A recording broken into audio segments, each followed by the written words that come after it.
Yeah, we're facing a lot. British Prime Minister Sunak is happily approving drilling projects, and if Donald Trump is re-elected, US oil companies are likely to rejoice.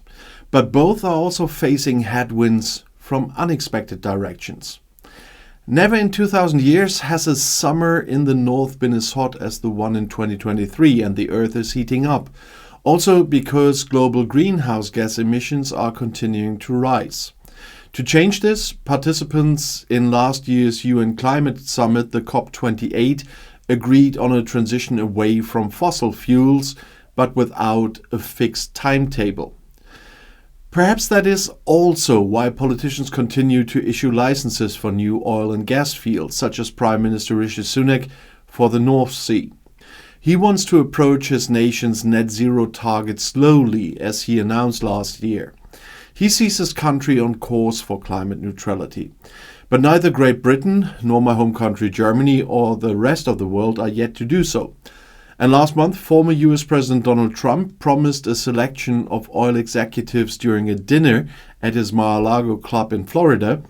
If you give me $1 billion for my 2024 election campaign, he will reverse large parts of President Biden's environmental policies. The Washington Post, by the way, was the first to report on this. According to an analysis available to the British Guardian, the deal offered by Trump could bring the oil industry tax breaks of $110 billion if he returns to the White House. And in view of the catastrophic consequences of global warming, 2023 was the hottest year on record, extreme weather events are causing deaths around the world, and states are reckoning billions in damage, and resistance is growing. Opposition is even coming from the political ranks of those who delay climate action. And last week, for example, a cross-party group urged the British Prime Minister to reverse his oil and gas production plans. 50 MPs have called on the Prime Minister not to issue any more permits, to appoint a climate commissioner, and to support the Beyond Oil and Gas Alliance. And these include 3 conservative politicians, as The Guardian reports. And last Thursday, government advisors, the National Infrastructure Commission or NIC, went further. Sunak's strategy is delaying progress on the infrastructure necessary for economic growth. If we shirk important decisions in the next 12 months, we will jeopardize the major goals of net zero, regional economic growth, and environmental protection. That's what NIC Chairman Sir John Ahmed told The Guardian. The Democrats in the House of Representatives, in turn, have now launched an investigation into Donald Trump's meeting, according to the Washington Post.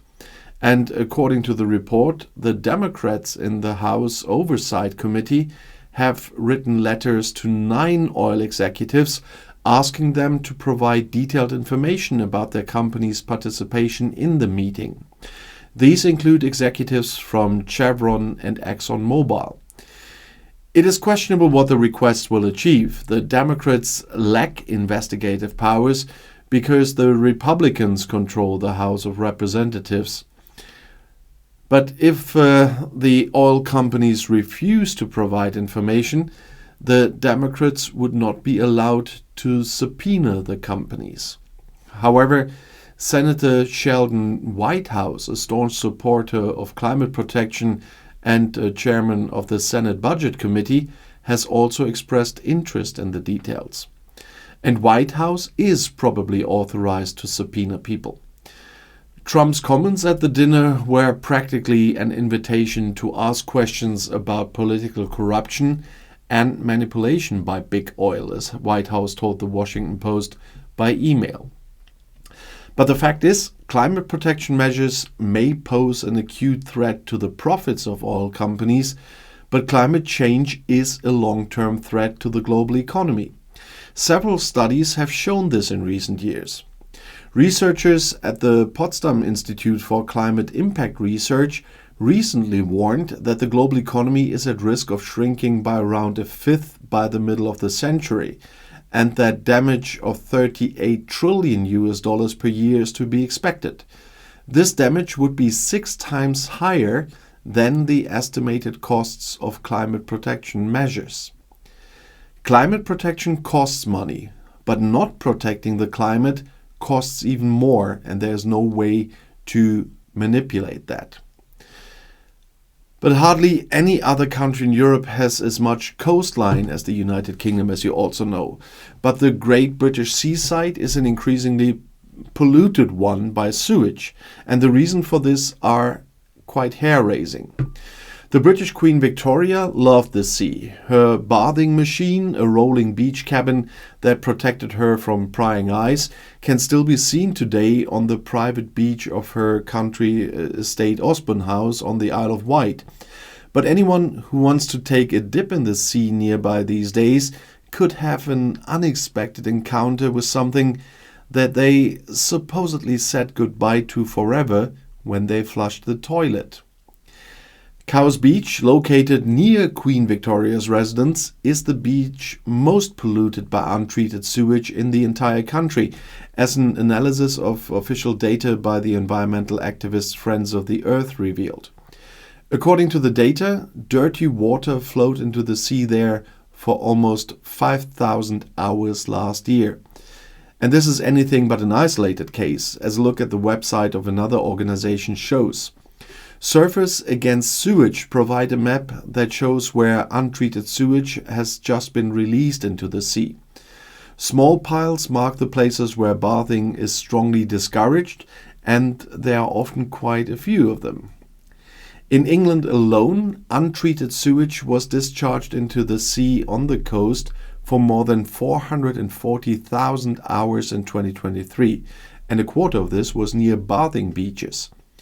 And the problem is not new. I reported about this already. And in the European Environment Agency's 2020 report on bathing water quality, the last one in which Great Britain was still included before Brexit, the country came last. Only 17.2% of bathing waters were rated as excellent. In comparison, here in Germany, this applies to 89.9% of waters, and in Greece to 97.1%. But why is Britain doing so badly? The fact that wastewater occasionally ends up untreated in lakes, rivers, and coastal waters also happens here in Germany. The reason for this is that, especially in large cities, wastewater and rainwater often flow into a single sewer system.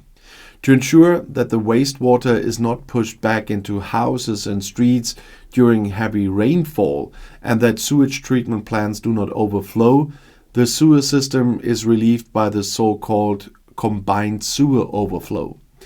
A mix of untreated wastewater and rainwater then flows directly into nature.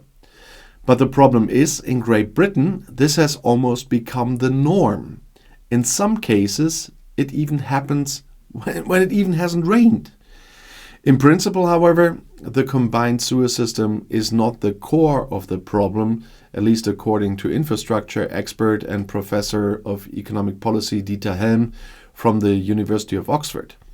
In fact, a comprehensive separate sewer system would not be financially viable and would not be necessary, is what he said in an interview with a German press agency.